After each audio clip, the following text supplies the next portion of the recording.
ঠাকুর, মা, স্বামীজির শ্রীচরণে ভক্তিপূর্ণ প্রণাম জানিয়ে আজকের নিবেদন মা ও ছেলে, স্বামী সুনির্মলা নন্দ, দ্বিতীয় পর্ব। সুখ সুবিধা ত্যাগ স্বামী ভূতেশানন্দজি মহারাজের পক্ষে কোনো ত্যাগই নয়। নিজের শরীর যা আমাদের অত্যন্ত প্রিয়, তাই তার নিজের ছিল না। তিনি ভাবতেন শরীরটা রামকৃষ্ণ সংঘের সম্পত্তি, এর উপর তার কোনো দাবি নেই। মুম্বাইতে তার কঠিন অপারেশনের কথা হচ্ছিল। অপারেশনের পরিণাম খারাপ হবার আশঙ্কায় যখন ডাক্তারেরাও দুশ্চিন্তাগ্রস্ত, তখনও নির্বিকার মহারাজের কিন্তু একটাই কথা, অপারেশন করতে হবে কি হবে না আমি কেন বলতে যাব, শরীরটা সংঘের, সংঘ যা ঠিক করবে তাই হোক।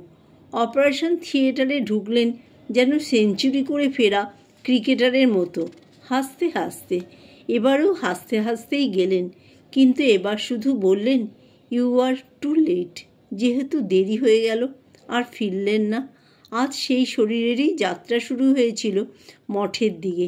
এই পুতদেহেরই দর্শনে লোকারণ্য শোকাকুল হয়েছিল। তিনি যতদিন ছিলেন কাউকে কাঁদাননি, নিজেই কেঁদেছেন। লোকের দুঃখ কষ্ট দেখে খুবই কষ্ট পেয়েছেন আর কেঁদেছেন, আর সকলকে আজীবন আনন্দে ভরিয়ে রেখেছেন। আনন্দময় পুরুষ বলে একটা পরিচিতিই ছিল তার। ভিতরে আনন্দ না থাকলে বাইরে তা বেরোবে কী করে? হৃদয়ে আনন্দের ঘর ছিল। সেই অক্ষয় পাত্র থেকে যারাই যেত তাদের তিনি আনন্দ বিলিয়েছেন। যারা তার কাছে গেছেন কাউকেই খালি হাতে ফিরতে শেষ 10 বছরে আমি অন্তত দেখিনি। তিনি তার আনন্দময়ী মায়েরই সন্তান। মা প্রকৃতি দেবী শুধু বসন্তকালেই লোকের মনে হর্ষ আনেন না, তার গ্রীষ্ম, বর্ষা, শীত সবই বিচিত্র আনন্দে ভরিয়ে তোলে। প্রকৃতি মায়ের এই সন্তানের জীবনেও ত্যাগ ও আনন্দ একসঙ্গে ছিল।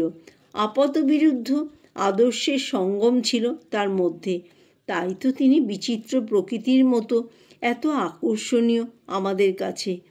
নিজের জীবন দিয়ে দেখিয়ে গেলেন যে এই আনন্দ আনতে হলে কিভাবে জীবন গঠন করতে হবে, গভীরভাবে ভগবানের ডুব দিতে হবে।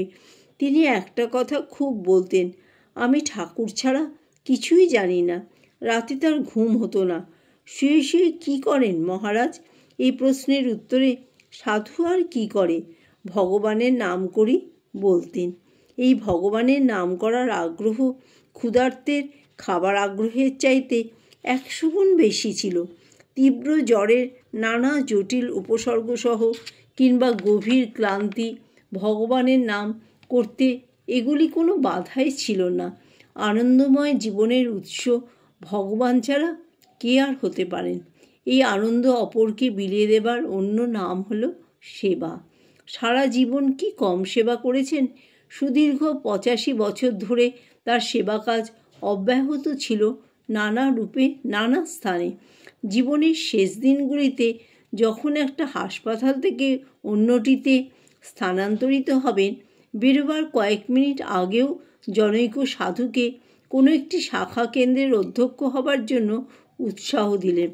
বাকি কয়েক মিনিটও ভক্তদের সঙ্গে কথা বলে তাদের শান্তি দিলেন। অথচ সেদিন তার অত্যধিক কষ্ট হচ্ছিল।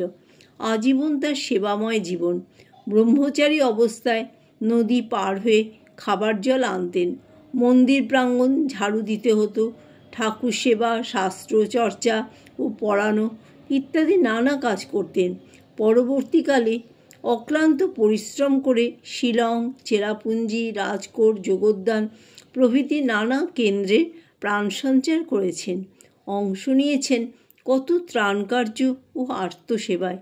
নিজের বিপদের সম্ভাবনা উপেক্ষা করে অপরের জন্য প্রাণপাত করে গেছেন। সংঘাতজ্ঞ হয়ে নিজের শরীরের দিকে না তাকিয়ে হাজার হাজার নরনারীকে দিব্য মার্গদর্শন করিয়েছেন। তার আশ্রিত সন্তানের সংখ্যা প্রায় 1,20,000। এত কাজ করেও একদিন জনৈক সেবককে বললেন, দেখো, ইন রিট্রোস্পেক্ট যদি দেখি তাহলে কত সময় এমনি নষ্ট হয়েছে। অবাক কাণ্ড! নষ্ট করার মতো সময় কোথায় ছিল তার? শিলংয়ে থাকাকালে সাইকেলে টাকা ভিক্ষা করতে পাহাড়ি রাস্তা ভেঙে কয়েক মাইল যেতে হতো। ফিরে এসে আবার মঠের কাজ, রাতে পড়াশোনা ও ধ্যান ধারণা। সময় ছিল কোথায়?